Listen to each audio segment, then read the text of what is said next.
Assalamualaikum warahmatullahi wabarakatuh. Alhamdulillahi rabbil alamin. Wabihi nasta'inu ala umuri dunya waddin. Ashhadu an la ilaha illallah wahdahu la syarika la. Wa ashhadu anna Muhammadan abduhu wa rasuluhu la nabiyya ba'dah. Allahumma salli wa sallim wa barik alaihi. Allahumma aftah lana bifutuhil arifin.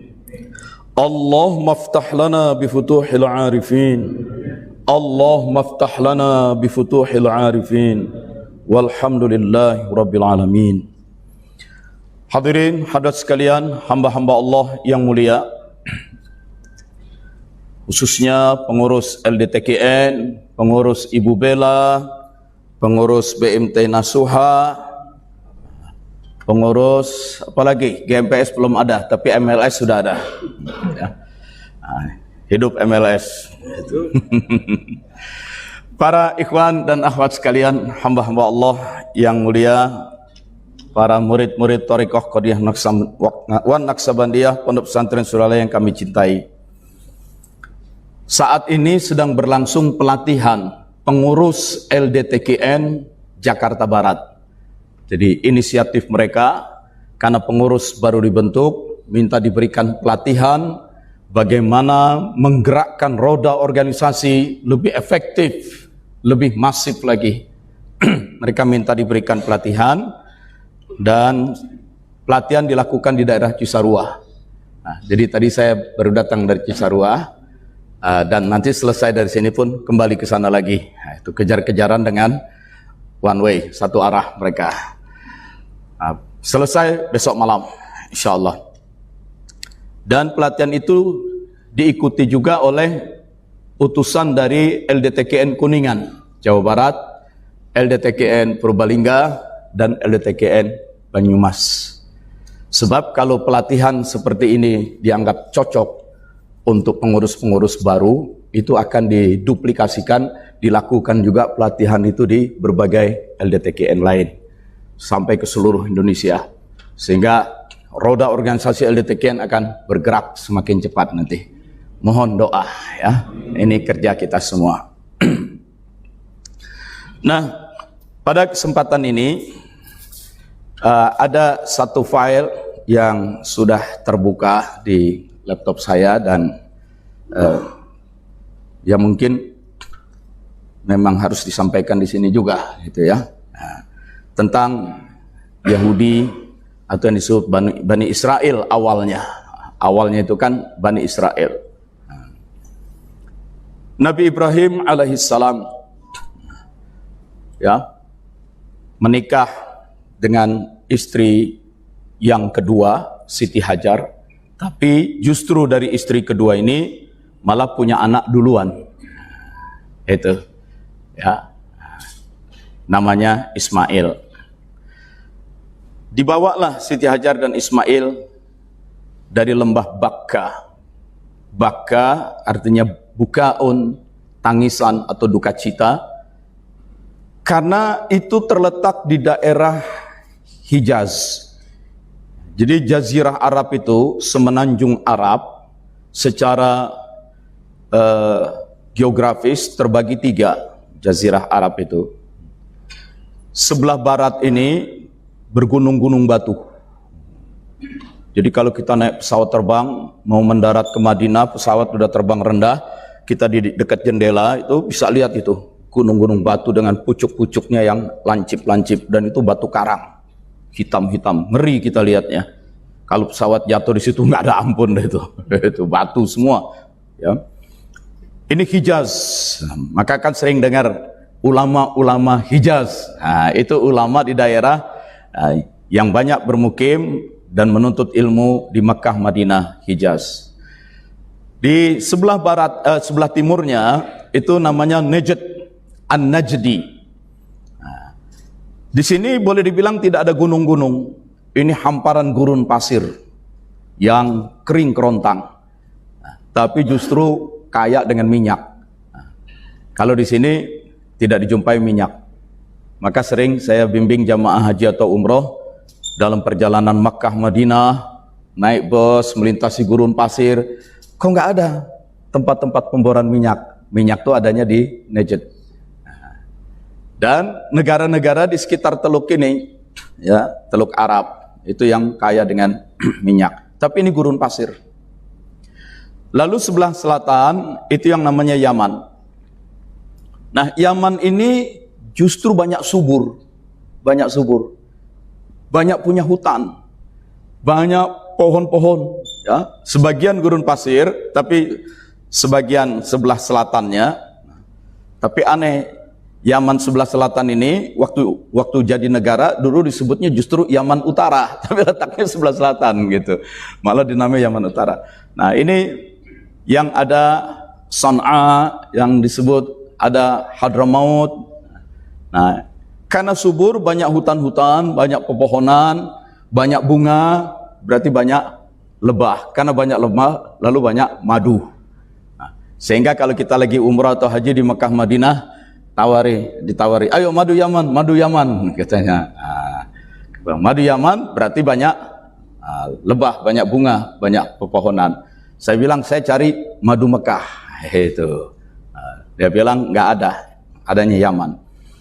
Karena wilayah Yaman ini relatif subur, ya, banyak pepohonan, maka asal mulanya orang Arab itu adalah Yaman ini. Jadi aslinya Arab itu justru orang Yaman. Itu asalnya, tumbuh berkembang di situ. Itu. Nah, maka orang-orang Yaman dulu banyak melakukan perjalanan dagang. Perjalanan dagang ke Syam. Syam itu di sini.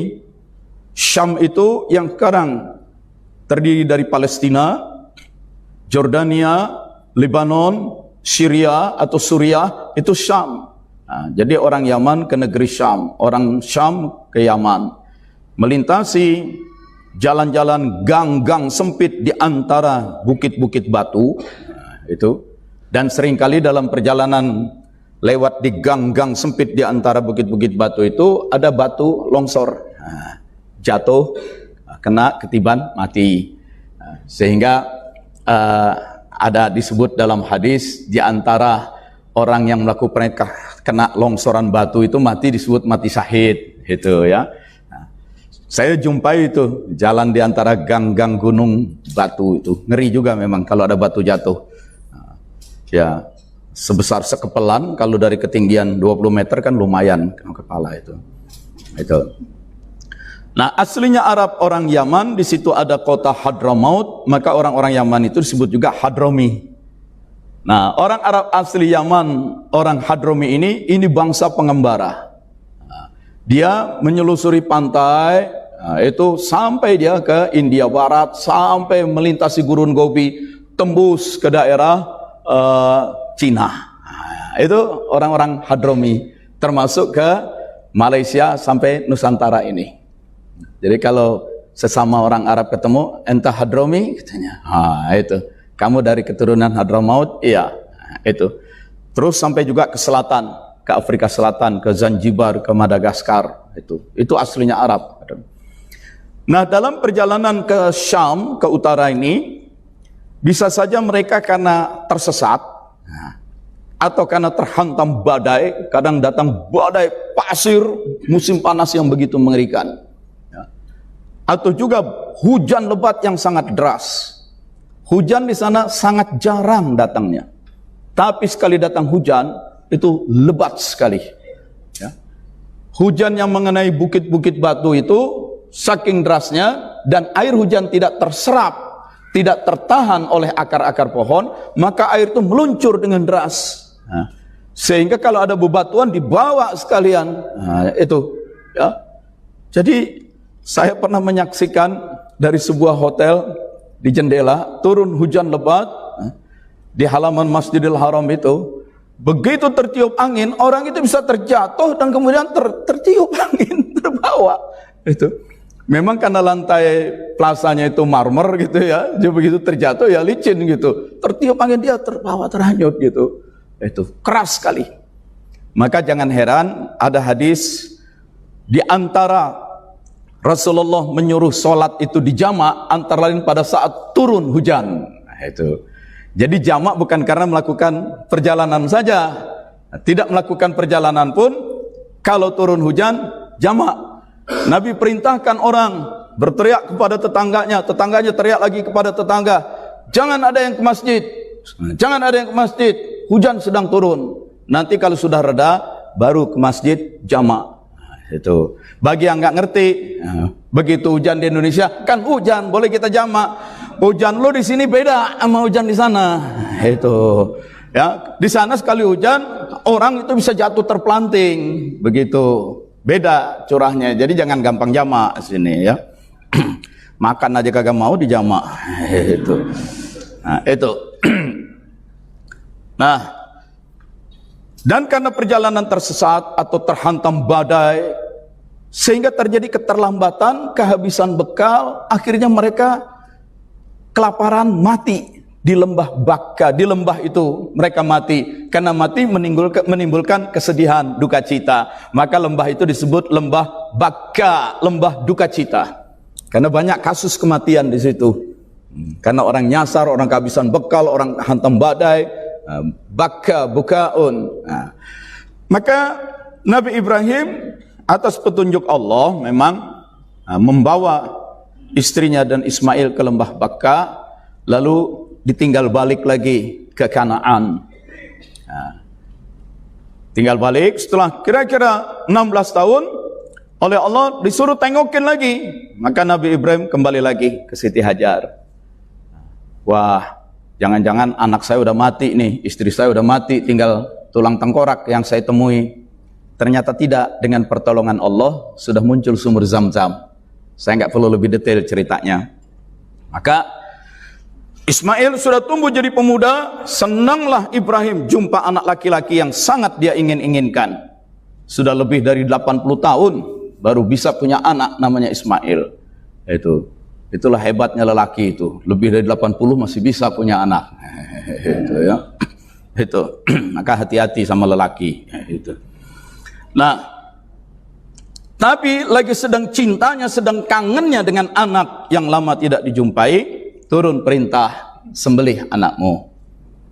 Maka dibawalah Ismail keluar dari lembah Bakka, bersiap akan disembelih. Kenapa dibawa keluar? Ya namanya orang disembelih, begitu digodot dia bisa teriak karena kesakitan. Begitu teriak emaknya dengar. Nah, kan gimana perasaan emaknya? Nah, dibawa dulu keluar supaya kalaupun teriak jauh nggak kedengeran.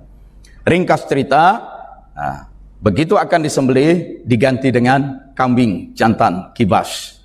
Lalu mereka berdua kembali lagi ke Mekah, ditugaskan membangun Ka'bah. Nabi Ibrahim berdoa, ya Allah, jadikanlah kolbu manusia, hati nurani manusia dari berbagai penjuru dunia selalu punya keinginan untuk datang ke tempat ini. Rabbi ja'al af'idatan minan nas tahwi ilaihim. Jadikanlah hati nurani manusia selalu berkeinginan datang ke Ka'bah ini. Sampai sekarang doa itu masih dikabulkan, makanya orang masih rindu banget datang ke Mekah. Ada di sini yang nggak kepengen ke Mekah? Nggak ada ya. Itu. Maka jangan lupa doa, ya Allah, berikanlah kepadaku kemampuan dan kesempatan untuk dapat mengunjungi Makkah sebelum berjumpa mati. Nah, itu doakan terus itu supaya ada kesempatannya. Itu. Nah, kemudian setelah membangun Makkah, Ka'bah, Nabi Ibrahim balik lagi ke Kanaan, bergabung lagi tinggal dengan istri yang pertama, yang bernama Siti Sarah, dan setelah itu Siti Sarah pun hamil, punya anak, ya namanya Ishak, diberi nama Ishak. Jadi dari istri pertama justru lahir anak kedua, karena anak pertama lahirnya duluan. Itu. Ini salah satu bahan perdebatan antara Islam dengan Kristen. Kalau menurut Islam yang akan disembelih itu Ismail. Kalau menurut Nasrani, oh tidak, Ismail itu kan saudaranya Nabi Muhammad, Siti Hajar. Yang disembelih itu Ishak. Nah, itu. Kata yang Islam, baca kitab sucimu. Di dalam kitab sucimu itu, di dalam Bible diperintahkan, maka sembelihlah anakmu yang tunggal itu. Nah, mana anak tunggal? Nah, anaknya dua, sangat mungkin disebut anak tunggal ketika yang kedua belum lahir kan? Nah, di situ. Tapi yang Nasrani nggak mau kalah set lagi. Yang disebut anak tunggal itu Ishak. Nah, lo kan anaknya dua, tapi Ishak kan lahir dari istri pertama. Nah, sedangkan Ismail lahir dari istri kedua. Nah, dan istri kedua itu tidak dianggap sebagai istri sah. Gitu. Jadi tetap anak tunggal itu dari yang pertama. Apa bukti Siti Hajar itu dianggap bukan istri sah? Nah, nih lihat. Nah, dalam Bible bahasa Indonesia dikatakan itu. Maka dalam Bible itu yang versi bahasa Indonesia, Siti Hajar itu disebut sebagai gundik. Tapi kalau Siti Sarah yang pertama disebut istri. Nah, Siti Hajar itu gundik. Jadi ini anak gundik, bukan anak istri sah. Itu. Nah, yang ulama-ulama Islam penasaran juga. Oh iya benar. Di dalam Bible disebut Siti Hajar gundik. Tapi ini Bible terbitan tahun berapa? Nah, begitu. Nah, setelah diperiksa, ini terbitan tahun 70. Keluarin Bible bahasa Indonesia yang terbitan tahun 50. Keluarin yang terbitan tahun 30. Nah, dikeluarin. Ternyata di Bible yang sebelum tahun 70 disebut istri, bukan gundik. Nah, jadi ada yang pintar mengubahnya. Keluarkan lagi Bible bahasa Inggris, datangkan lagi Bible bahasa Belanda. Semua dalam bahasa-bahasa itu disebut istri. Cuma di Indonesia disebut gundik. Hanya supaya menyalahkan dia bukan anak yang sah. Nah, supaya anak tunggal tetap Ishak. Itu.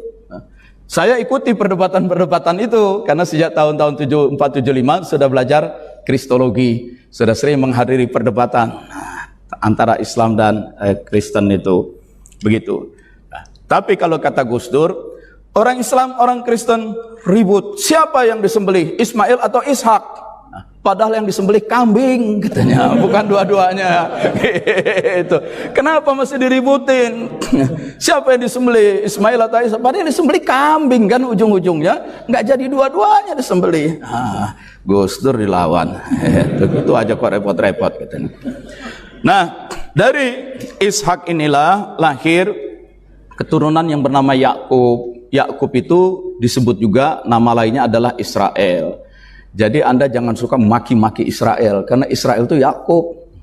Itu dasar Israel lu pelit banget katanya. Itu nama Nabi Yakub, jangan gitu ya. Nah, ringkas cerita, nanti dari Yakub itu lahir anak-anak yang banyak, antara lain Yusuf. Nah, yang memiliki 11 saudara. Itu. Dan satu saat Yusuf muda, Yusuf kecil, bertanya kepada ayahnya, ayah, dikutipkan dari ayat Quran, ya, ada di ayat Quran, tadi malam aku bermimpi 11 bintang, bulan dan matahari li sajidin. Bintang-bintang itu, bulan, matahari sujud kepadaku. Itu. Begitu. Nabi Yakub bilang, jangan kamu ceritakan mimpimu, karena itu adalah isyarat engkau akan dijadikan orang yang mulia, 11 saudaramu pun di bawah kemuliaanmu. Nanti mereka iri, kamu bisa dicelakain gitu. Ya. Nah, yang punya mushaf Quran di handphone bisa cari itu. Gampang, li sajidin. Itu. Inni ara fil manam, aku melihat dalam tidurku, dalam mimpiku, bahwa 11 bintang, bulan dan matahari bersujud kepadaku. Coba dicek kalau ada, ketik saja. Itu yang hafal ya. Ra'aituhum li sajidin. Yang oleh sebagian ahli hikmah, kalau ayat ini dirapalkan, dibacakan setiap malam itu sampai 1000 kali, maka dengan itu meskipun badanmu kecil, meskipun pangkatmu rendah, tapi semua orang itu akan tunduk sama Anda. Anda akan kelihatan berwibawa. 11 bintang, bulan, matahari sujud. Nah, itu bagi yang senang hikmah. Itu sama dengan ketika nanti Nabi Yusuf dirayu, digoda oleh ibu angkatnya, dibawa masuk ke kamar.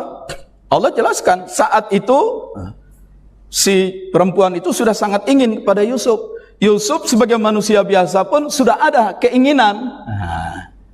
Karena si istri ini anak orang kaya yang majikannya itu yang cantik gitu.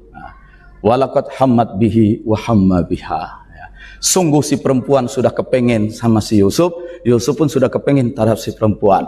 Tapi kemudian Allah memberi hidayah itu. Nah, ayat ini sering dijadikan rapalan untuk bisa melet. Ya gitu. Nah, itu. Jadi saya pernah di Madinah ngobrol dengan seorang ustadz dari Jawa Tengah, dia cerita istrinya 44 orang. Itu. Kok bisa begitu? Tapi tetap sesuai syariat. Jadi 44 juga syar'i katanya. Maksudnya maksimum 4. Nah, nanti kita ceraikan, cari lagi yang lain, ceraikan, totalnya 44 begitu. Saya bilang kok gampang banget dapat istri, padahal kita tahu banyak anak-anak muda jamaah TKN yang belum juga dapat istri gitu. Kok gitu? Saya bilang, ya ada bacaannya Ustadz. Apa bacaannya? Ustadz juga tahu deh di Quran begitu kan. Kasih tahu saya lah, dia nggak mau kasih tahu, saya tembak dia. Walaqad hammat bihi wa hamma biha. Itu Ustadz tahu katanya. Ya tahu lah gitu ya. Itu. Tapi itu bukan mainan saya itu. Entahlah kalau Ustadz Handri itu. Ibu-ibu yang dengar di bawah nggak usah khawatir ya. Kalau ini terus dicecar nanti oleh jamaah bapak-bapak, dia cari di Quran terus dia praktekin, ibu datang ke saya kasih bacaan penangkalnya nanti. Itu ya. Tapi kalau udah saya kasih bacaan penangkal, ibu bacanya pun jangan terlalu banyak karena itu dampaknya keras itu. Kasihan suaminya nggak bisa alif waw terus nanti. Itu. Nah, ini ada orang biasalah nyari mantra dari Quran, itu ayat-ayat Quran dijadikan mantra. Ringkas cerita, Yusuf yang masih muda dicelakai, dimasukkan dalam lubang sumur yang besar, lalu dibawa oleh pedagang, ditemukan oleh pedagang, dibawa ke Mesir. Dan nanti di Mesir, dia ringkas cerita, setelah difitnah, dimasukkan dalam penjara, lalu dengan mimpinya bisa melihat masa depan akan ada 7 musim panen berlimpah. Tapi setelah itu 7 musim paceklik.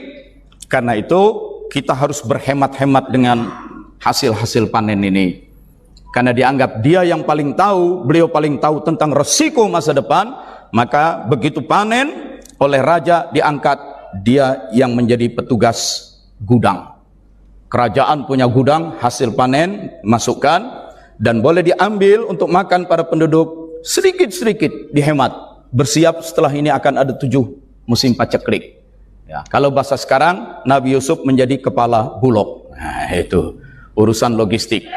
Tapi beliau kan di penjara dulu, di penjara keluar baru jadi kepala bulog. Kalau di sini kepala bulog dulu baru masuk penjara. Itu. Nah, setelah jadi pejabat di Mesir, maka orang tuanya Yakub dan saudara-saudara kandungnya pun bergabung ke Mesir. Itu. Jadilah Bani Israel, keturunan Israel berpindah dari Kanaan ke Mesir. Nah, itu. Berkembang biaklah Bani Israel di Mesir, ya. Bertambah banyak. Kakeknya, bapaknya yang nabi-nabi ini akhirnya pada meninggal dunia. Lalu keturunannya beratus tahun kemudian mengingkari ajaran kakek neneknya. Meskipun minoritas di negeri Mesir, tapi nanti mereka bisa menjadi orang yang paling kaya di Mesir. Karena menjalankan taktik riba. Nah, taktik riba. Minjemin duit kepada petani-petani Mesir. Dengan bunga yang tinggi, petani yang miskin pinjemin. Bunga tinggi, nanti diambil. Kalau nggak mampu bayar bunga tinggi, ya gerobaknya disita, ladangnya disita, emasnya disita. Jadi lama-kelamaan meskipun minoritas, dia bisa menguasai perekonomian seluruh Mesir. Jadi kelompok paling kaya. Itu sistem ribawi. Maka rakyat Mesir marah akhirnya. Sebagaimana marahnya rakyat Jerman ketika orang-orang Yahudi tinggal di Jerman melakukan taktik riba. Sehingga akhirnya minoritas Yahudi itu menjadi sangat kaya, punya emas berbalok-balok, tapi rakyat Jerman yang asli itu malah miskin. Maka ketika muncul Hitler, salah satu taktik yang digunakan oleh Hitler untuk mempersatukan bangsa Jerman, dia jadikan Yahudi musuh bersama. Maka Yahudi ditangkepin, ya, diambil harta bendanya, dibunuh atau diusir ke negara lain. Itu. Dan ketika Hitler dengan Jerman melakukan itu, menjelang Perang Dunia Pertama, Khilafah Utsmani di Turki kemudian membantu Jerman dalam Perang Dunia Pertama. Pertanyaannya, kenapa sih Khilafah Utsmaniyah Turki dulu membantu Jerman dalam Perang Dunia Pertama? Karena apa yang dialami oleh Jerman, mereka kekayaannya dihisap oleh minoritas Yahudi. Hal yang sama terjadi di Turki. Jadi Khilafah Utsmani Turki itu gedek banget sama Yahudi gitu. Cuma Jerman berani melakukan itu, lalu Jerman diserbu oleh sekutu, maka Turki membantu. Itu antara lainnya. Itu. Ini minoritas tapi cepat kaya dengan jadi riba.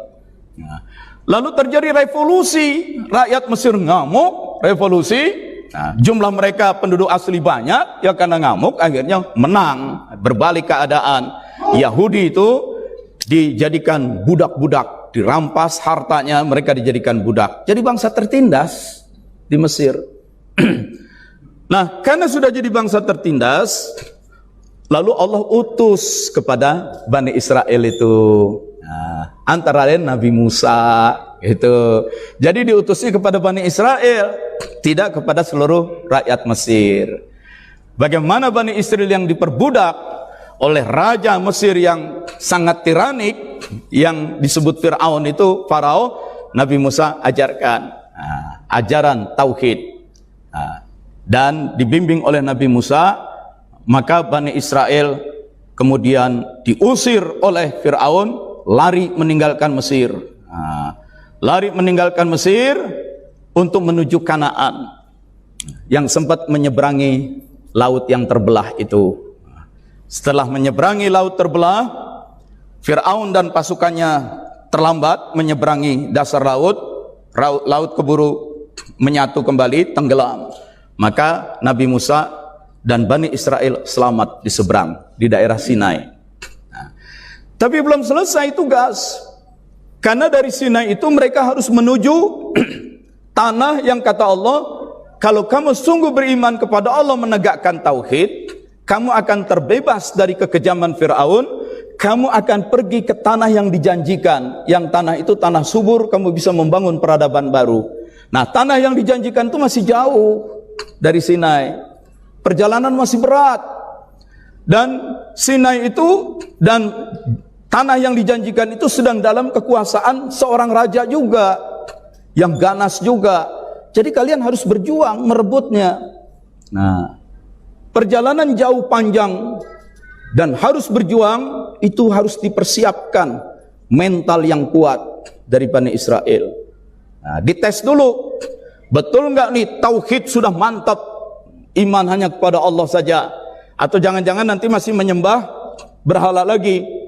Nah, maka di training, yang di training Bani Israelnya, pemimpinnya Nabi Musa pun di training dulu, persiapan untuk perjalanan jauh dan berjuang lagi. Hai Musa, naiklah ke atas gunung itu. Nah, disuruh naik ke atas gunung 40 hari 40 malam. Nah, iktikaf, khalwat, siangnya puasa, zikir, malamnya qiyamul lail, terus saja mendekatkan diri kepada Allah, memutuskan interaksi dan kecintaan kepada dunia. Kuatkan 40 hari di puncak gunung. Gitu. Musa sempat khawatir, ini umatku belum lama mendapat iman tauhid. Kalau aku tinggal, mereka berbalik lagi nanti nyembah berhala lagi. Justru dengan kamu tinggal itu ujian buat mereka. Mana mereka-mereka yang tetap kokoh dalam iman tauhid, mana yang kemudian belok cari mursyid baru. Begitu. Sama aja gitu ya. Nah, mana yang begitu ditinggal tetap kokoh, mana yang belok cari mursyid baru. Itu ujian sekaligus seleksi. Nah, nanti yang berbelok ya udah tinggalkan, tapi yang tetap istiqomah itulah yang dibawa berjuang melanjutkan misi itu. 40 hari di puncak gunung. Jadi tradisi khalwat 40 hari itu tradisi Nabi Musa, tradisi Nabi Isa, dan tradisi banyak Nabi, 40 hari itu. Nah, tahun ini kita belum sempat bikin ya, khalwat 40 hari, karena suasana Covid. Insya Allah tahun depan kita bikin. Nah, biasanya mulai dari Rajab ya, awal pekan pertama Rajab sampai pas 40 harinya nisfu Sa'ban. Nah, berakhir dengan kita sholat sunnah yang 100 rakaat itu. Insya Allah tahun depan siap-siap ya yang mau ikut khalwat 40 hari itu. Artinya disiapkan 40 hari nggak pulang ke rumah, berarti urusan dapur rumah udah disiapkan begitu.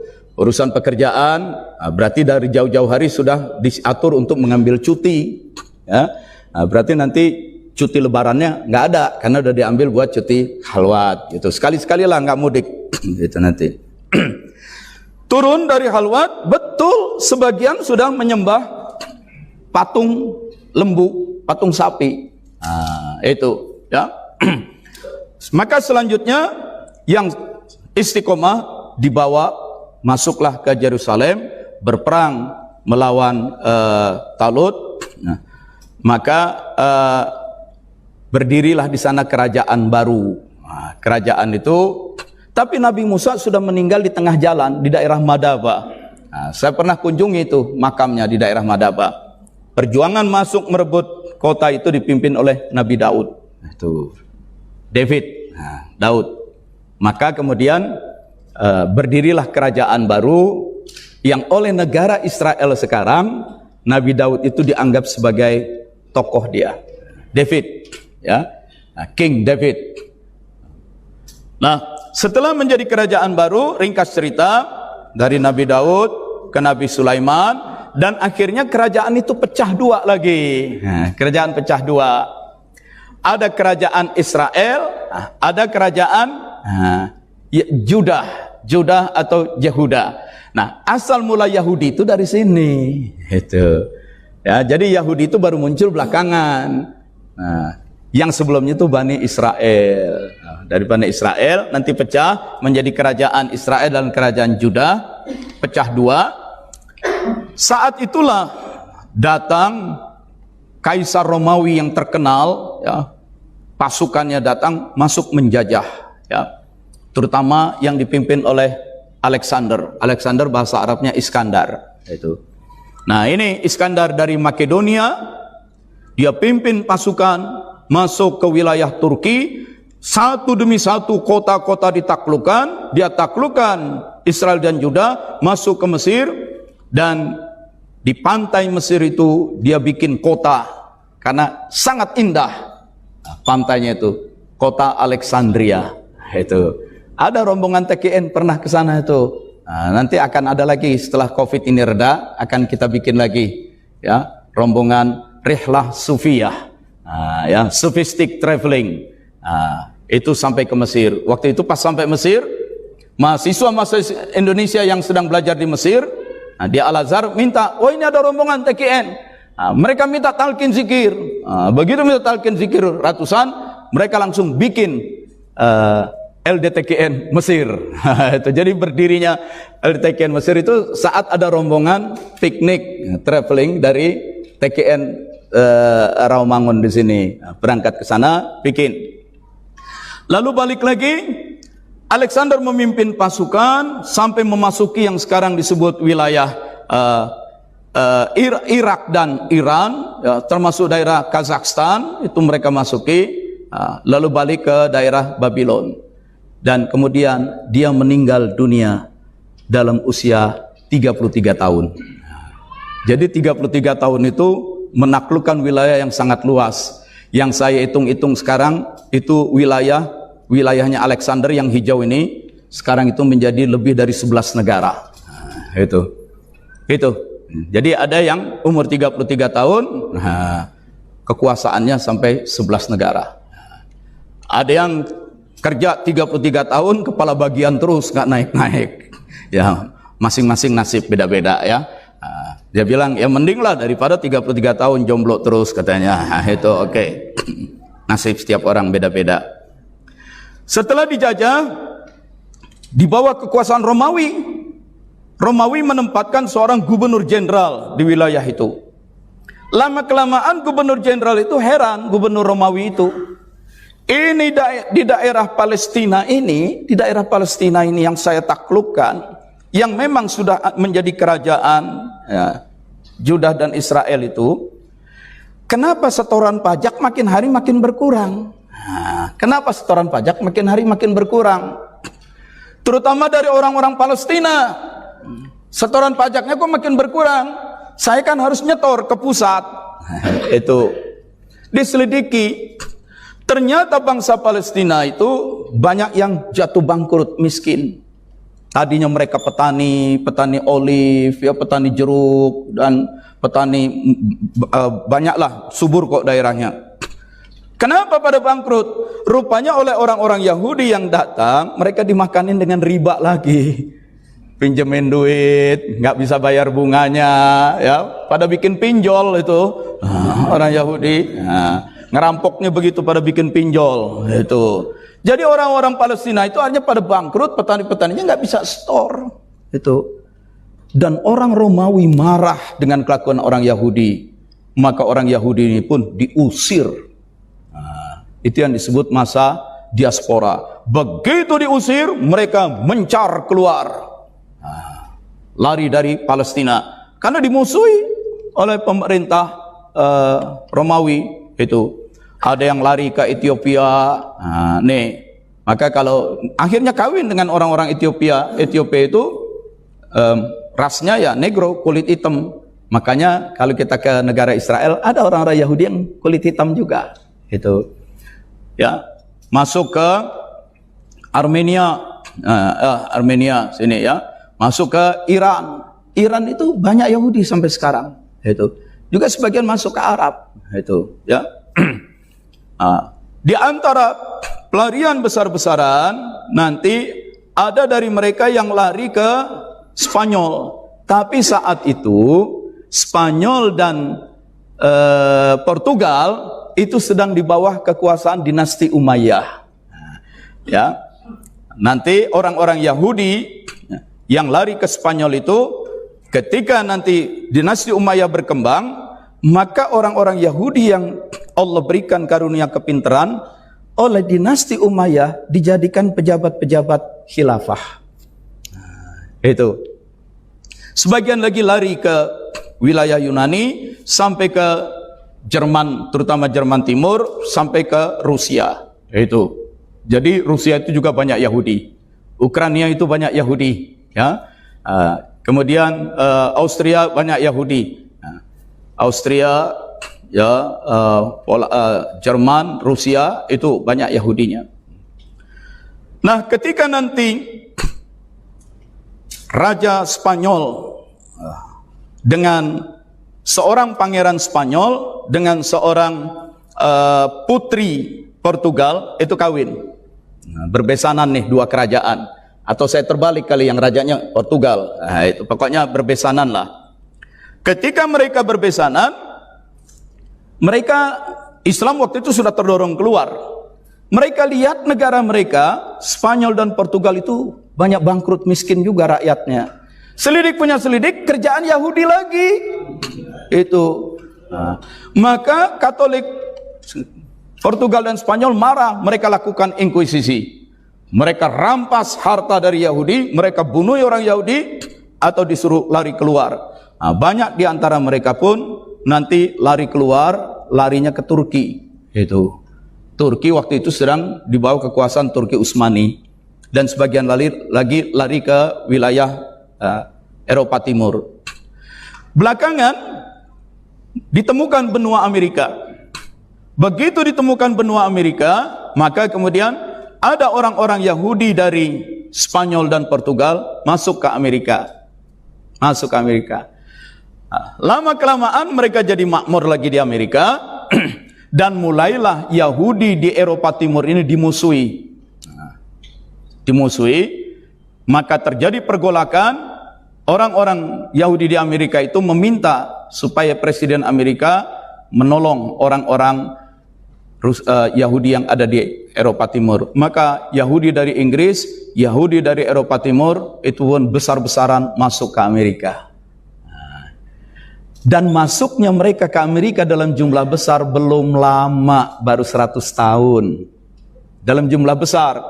Tapi kalau ikut misi dari Spanyol, Portugal ini memang sudah di abad 16. Tapi emigrasi besar-besaran itu belum lama. Terjadi migrasi besar-besaran itu sekarang aja baru 2022. Jadi belum 100 tahun. Nah, jadi besar-besaran itu 100 tahun. Yang dibidik kota-kota ini. Nah, ada statistiknya, tahun 1860 orang Yahudi di Amerika itu sangat sedikit masih. Tapi 1890 ini mulai orang-orang Yahudi dari Eropa mengalir masuk Amerika. Dan situasi makin panas, gejolak-gejolak ekonomi makin membahayakan. Maka 1910 orang-orang Yahudi dari Eropa Timur dalam jumlah besar-besaran masuk ke Amerika. Mendadak Yahudi di Amerika jadi 2 juta orang. Dan 1914 Perang Dunia Pertama.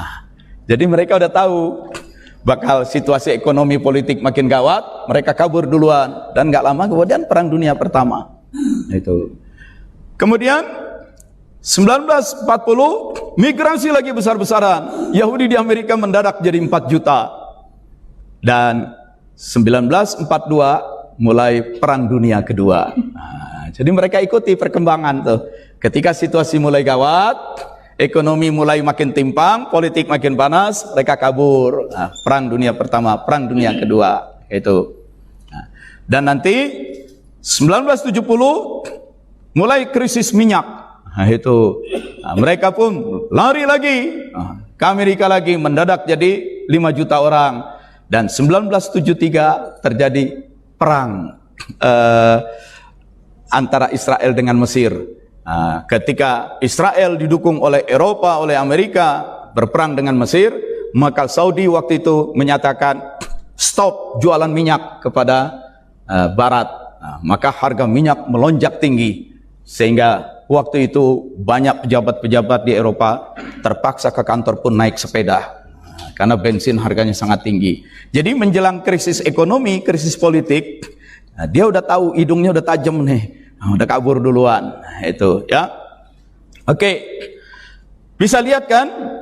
Jumlah besar-besaran orang Eropa, orang Yahudi masuk Amerika itu 1910, 1940, 1970. Yang 70 berarti belum 100 tahun, baru 50 tahun. Nah, kalau yang 1910 ya oke lah, kita anggap 100 tahun deh di Amerika. Ada buku ditulis oleh orang Yahudi Amerika, Abraham Kahan. Abraham itu Arabnya Ibrahim. Ya, Yahudi Rusia di Amerika. Setibanya di Amerika, orang Yahudi itu banyak yang miskin-miskin masih. Kerja jadi kuli di pelabuhan, jadi sopir taksi. Tetapi hebatnya orang Yahudi itu, kita hidup boleh miskin, pendidikan anak harus setinggi-tingginya. Nah, ini yang patut ditiru. Mungkin karena mereka minoritas, mungkin karena mereka diusir sehingga harus lari bertebaran, namanya diaspora dari Palestina, diusir lagi dari Spanyol, Portugis, diaspora kedua sampai dibunuhin, nanti diusir lagi dari Jerman oleh Hitler, diaspora ketiga. Jadi bangsa yang dimusuhin melulu, diusir, akhirnya mereka sadar, pendidikan. Keluarga boleh miskin, tapi pendidikan harus tinggi. Nah, itu. Ada Pak Haspohan, saya kenal adiknya yang dulu wartawan di Koran Jawa Timur. Haspohan ini menjadi duta besar di Polandia, kemudian menjadi duta besar di New York, di PBB, Kepala Perwakilan Tetap Indonesia di PBB. Nah, sering nulis kok dia di koran itu, Pak Haspohan. Saya di New York tinggal di perkampungan Yahudi. Nah, itu. Yang menarik, kalau sudah selesai makan malam, jam 8, jam 9, semua rumah itu mati lampunya. Mereka udah pada berangkat tidur. Tapi jam 2, jam 3, lampu pada menyala lagi. Mereka bangun di waktu sahur, sudah bangun. Tidur dipercepat, bangun dipercepat. Itu. Nah, bukan tidur diperlambat. lalu subuh terlambat, begitu. Nah, itu kita. Jadi tradisi Yahudi itu tidur dipercepat, tapi bangun sepagi mungkin dipercepat. Bangun pagi, kalau kita lewat di depan rumah-rumah mereka, terdengar mereka lagi membaca mazmur, lagi ibadah, itu lagi ibadah. Qiyamul Lail, itu dididik seperti itu. Dan di New York itu ada satu daerah, ya seperti kita ini, Peak, Pantai Indah Kapuk, atau itu daerah Yahudi semua. Itu. Karena itu tidak heran Cina pun disebut Asian Jews. Yahudinya Asia, ya Cina itu, karena kelakuan mirip begitu. Itu. Tapi tidak boleh membenci Yahudi sebagai etnis, karena orang yang etnis Yahudi juga banyak yang Muslim juga. Itu. Nggak boleh memusuhi Cina karena etnis Cina. Mantu saya juga Cina soalnya. Itu. Ya, oke ya. Tetapi dalam waktu 3 generasi, anak, cucu, ya, bapaknya datang, anaknya disekolahin, cucu, begitu cucu lulus kuliah, ini yang terjadi. Ya. Di Amerika itu wartawan-wartawan, analis-analis politik, pejabat lembaga-lembaga politik yang hebat-hebat, 26%-nya Yahudi. Mereka minoritas, tapi dididik anaknya sebaik-baiknya, maka nanti elit penguasa yang seperempatnya itu adalah Yahudi. New York itu pusat keuangan dunia. Penulis buku, wartawan dan pengacara-pengacara di sana 59%-nya Yahudi. Kemudian yang kerja di DPR, di parlemen, sebagai anggota kongres, sebagai senator, sebagai sekretaris, 40% orang-orang yang kerja di situ itu adalah orang-orang Yahudi. Pegawai-pegawai pemerintahan di tempat-tempat yang strategis, terutama Departemen Luar Negeri, Departemen Pertahanan, Departemen Keuangan, Kehakiman, dan kita tahu FBI itu di bawah kehakiman, itu 38%-nya Yahudi. Dan 11 orang anggota Dewan Keamanan Nasional, dari 11, 7-nya itu adalah Yahudi. Di zaman Presiden Clinton, ya, Menteri Luar Negeri Amerika Madeleine Albright itu Yahudi, Menteri Keuangan Yahudi, Menteri Pertahanan Yahudi, Gubernur Bank Sentral, Gubernur BI-nya yang mengendalikan keuangan moneter Yahudi, ya. Menteri Pertanian Yahudi, Kepala Intelijensi CIA Yahudi, Yahudi. Padahal baru 3 generasi. Coba. Baru 3 generasi masuk sebagai migran yang miskin, anak disekolahkan, cucu disekolahkan, begitu cucu selesai, sudah langsung pegang, menempati posisi yang bagus. Karena pendidikan. Jadi kita itu, dalam hal ini kita boleh tiru. Dalam keadaan susah kayak apapun, nomor 1 pendidikan anak. Kalau perlu berhenti merokok demi pendidikan anak. Itu, ya. Ini pesan untuk para ahli hisab. Itu. Pendidikan. Nah, ini pejabat-pejabat lain dari Yahudi. Duta besar Amerika di Jerman, orang Yahudi. Duta besar Amerika di Prancis, Yahudi. Duta besar Amerika mewakili Amerika di Polandia, Yahudi. Di Denmark, Hongari dan segala macam. Bayangin. Mereka pada kerja di Kementerian Luar Negeri. Akhirnya pada jadi duta besar di berbagai tempat. Mereka masuk kerja di Kementerian Pertahanan. Mereka masuk ke Kementerian Keuangan. Pos-pos strategis mereka kuasai. Pertama kali saya ke Israel tahun 1995. Sebagai turis, yang menjadi guide, bapaknya dia adalah duta besar Israel di Amerika. Lalu dia cerita, ngobrol-ngobrol, bahwa tiap warga Israel itu punya paspor minimal 2. Karena kalau dia pakai paspor Israel ke berbagai negara, itu sering ditolak. Maka dia pakai paspor 2. Masuk ke Indonesia pakai paspor Israel, sering ditolak. Dia pergi ke Jerman, nanti dia dapat paspor Jerman, baru. Itu masuk ke Indonesia pakai paspor Jerman. Kenapa? Karena pejabat-pejabat di Kementerian Luar Negeri Amerika orang dia, dubes-dubes Amerika di berbagai negara orang dia. Jadi dia bisa dengan mudah mendapatkan paspor dari negara-negara itu. Itu. Begitu cerdiknya, begitu kuatnya pengaruh politik mereka. Itu. Sekitar tahun 80-an, Indonesia mau beli pesawat tempur yang paling hebat. Nah, buatan Amerika. Nah, Amerika nggak mau jual kalau pesawat itu masih baru. Yang dijual ke Indonesia pesawat bekas. Itu. Nah, pesawat bekas itu diservis dulu, refurbish. Semua dibikin jadi kayak baru lagi. Itu. Nah, yang melakukan pembaruan itu Israel. Setelah siap, maka pilot-pilot Indonesia dikirim untuk menjemput pesawat itu ke Israel. Tapi kalau ketahuan, bakal geger itu dalam negeri, politik dalam negeri.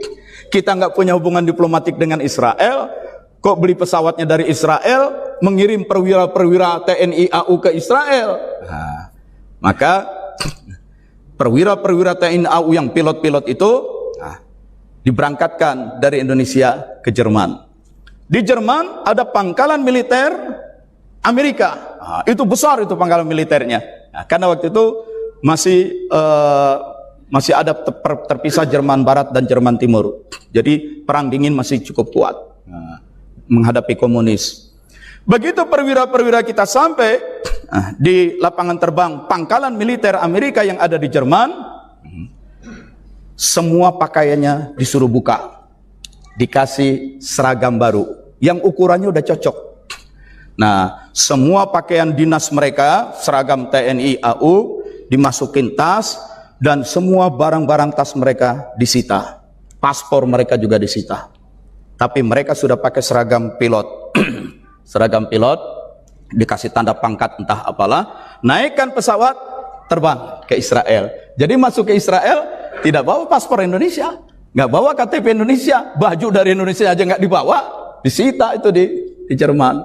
Masuk ke Israel itu udah pakai pakaian seragam pilot milik lain. Nah, ya pakaian dalam disediain gitu buat salin ya, pakaian juga. Jadi nggak bawa apa-apa, naik pesawat militer Amerika masuk ke Israel.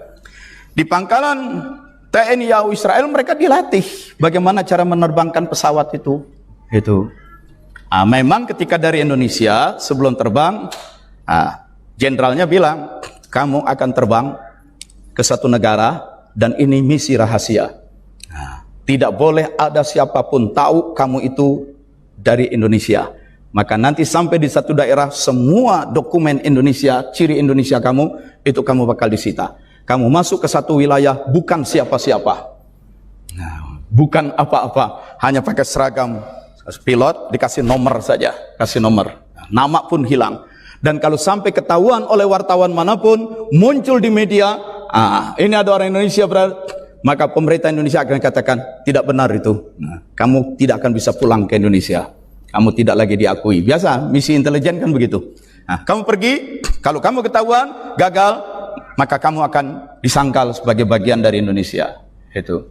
Akhirnya setelah dilatih, pesawat terbang itu dibawa ke Jerman, barulah paspornya dapat lagi, seragamnya lagi, lalu pesawat terbang itu dibawa ke Indonesia, jadi orang Indonesia lagi. Itu.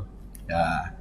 Para perwira itu pada cerita, dan salah satunya perwira itu mayor jenderal, bukan mayor jenderal, Marskal Muda, mantan ketua YSB Suryalaya, Pak Mahfudin Taka. Tapi kan waktu itu pangkat saya baru kapten gitu ya, saya disuruh-suruh aja, jadi saya menyusup itu. Dan ini sudah bukan rahasia lagi karena sudah lebih dari sekian puluh tahun itu sudah boleh dibuka di TV Metro TV. Itu sudah berapa kali itu dikisahkan misi rahasia pembelian pesawat tempur dari Amerika, dari Israel, dikirimlah perwira-perwira kita itu. Yang cerita itu siapa? Jenderal Pitut siapa itu? Itu dia orang intelijen juga. Itu. Jadi di saat Orde Baru pun jangan katakan tidak ada kontak-kontak dengan Israel, itu sudah terjadi. Itu. Oke. Ringkas cerita, setelah mereka bermigrasi ke Amerika, orang-orang Yahudi yang masih tersisa di Jerman itu, ya, setelah terutama setelah Jerman dikalahkan oleh sekutu, mereka bikin bank. Yang terkenal bankirnya itu keluarga Rothschild. Nah, dia bikin bank di Jerman.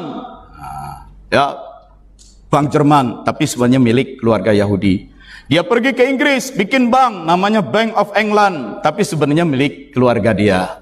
Dia pergi ke Prancis, bikin Bank of France, tapi sebenarnya itu bank milik keluarga Yahudi. Nah, dia pergi ke Swiss Bank, itu namanya Swiss. Nah, itu duta besar Indonesia di Swiss, itu teman saya di UI dulu. Itu memang bankir pinter banget. Dan siapapun presidennya di Indonesia, dia nggak pernah ganti. Nah, karena dia banyak tahu. Banyak duit koruptor-koruptor besar Indonesia itu di Swiss itu. Nah, dia nggak boleh diganti. So, kalau cepat-cepat diganti nanti dia ngoceh kali nanti. Itu. Jadi di berbagai bank di Eropa itu keluarga Yahudi itu. Yahudi yang sudah masuk ke Amerika bikin bank terkenal itu Rockefellers, bikin bank dan lembaga-lembaga keuangan milik Yahudi semua. Nah, itu.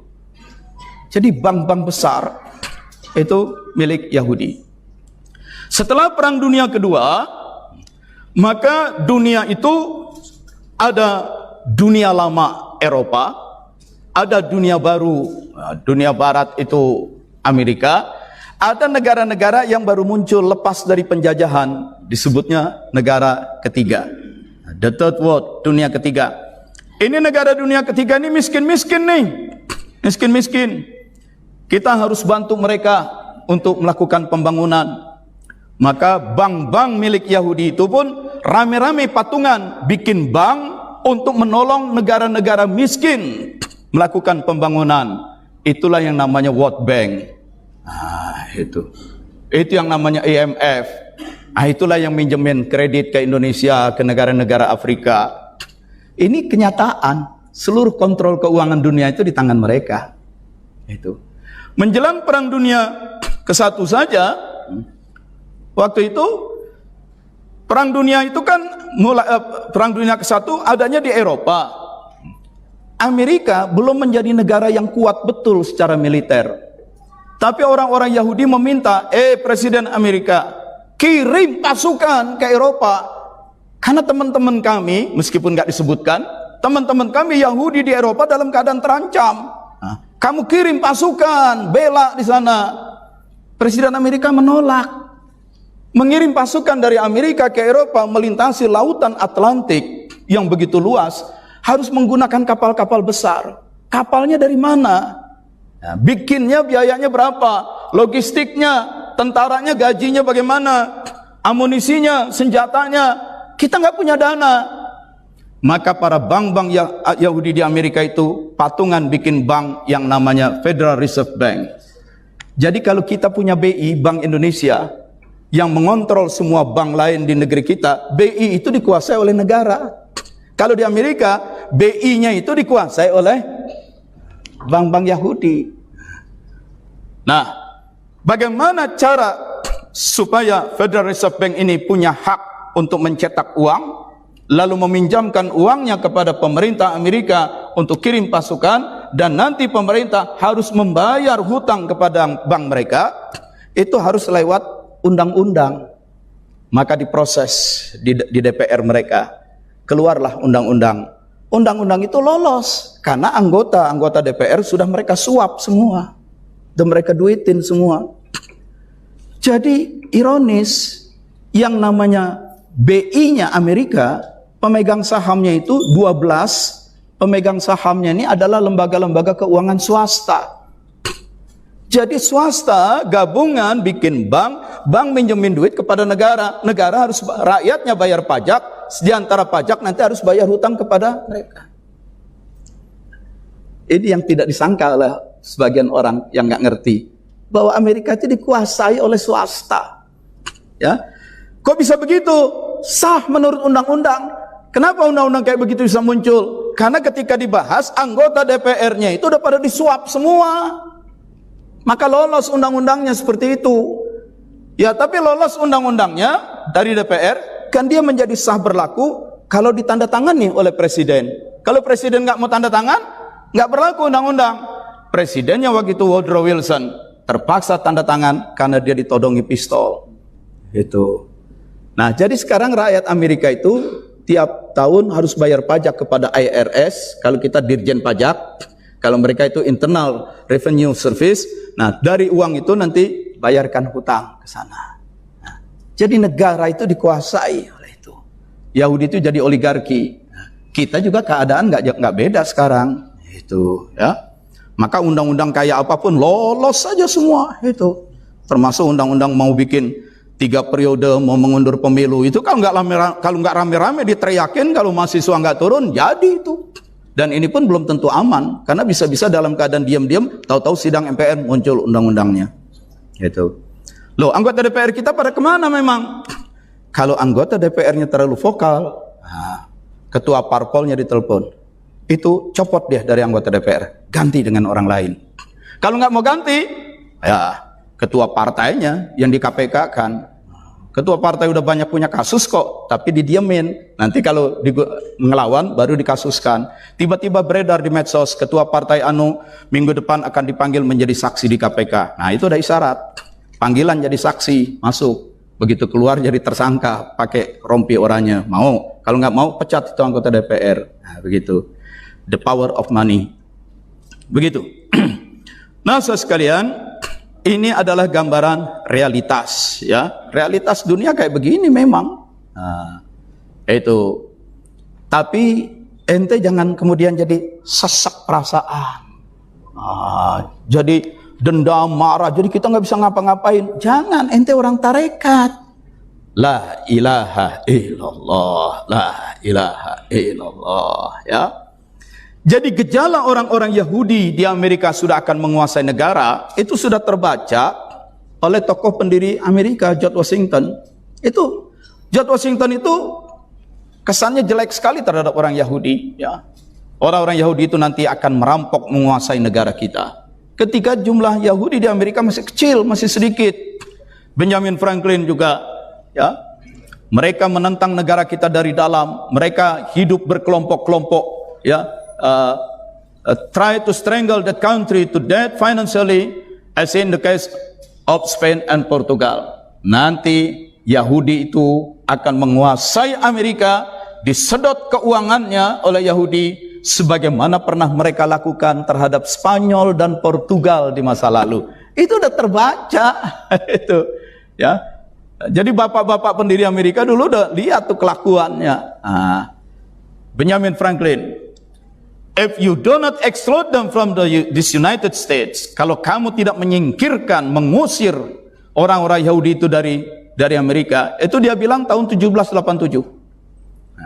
Ya, in less than 200 years, kalau kamu terlambat menyingkirkan Yahudi dari Amerika, nanti 200 tahun yang akan datang, 200 tahun yang akan datang, mereka akan menguasai negara Amerika ini. Mereka akan kuasai. Mereka akan mengubah bentuk pemerintahan kamu. Dan dalam kurang dari 200 tahun, anak cucu kita nanti, ya, akan bekerja di lapangan, menjadi kuli-kuli mereka. Dan kalau kamu tidak singkirkan Yahudi dari sekarang, 200 tahun yang akan datang, anak cucu kamu akan melaknati kamu, mengutuki kamu di kuburan-kuburan. Kamu dulu yang disebut para pahlawan pendiri negara, kenapa kamu biarkan itu orang Yahudi? Itu. Nah, itu 200 tahun akan datang. Dan dia bilang 1787 itu. Ya. Dan 200 tahun kemudian terjadi sudah. Oke. Thomas Jefferson juga. Orang Yahudi itu meskipun tinggal di berbagai tempat terpencar-pencar, tapi mereka tetap satu bangsa, satu kesatuan. Itu. Oke. Nah, saudara sekalian, ngomong Yahudi sampai di situ aja.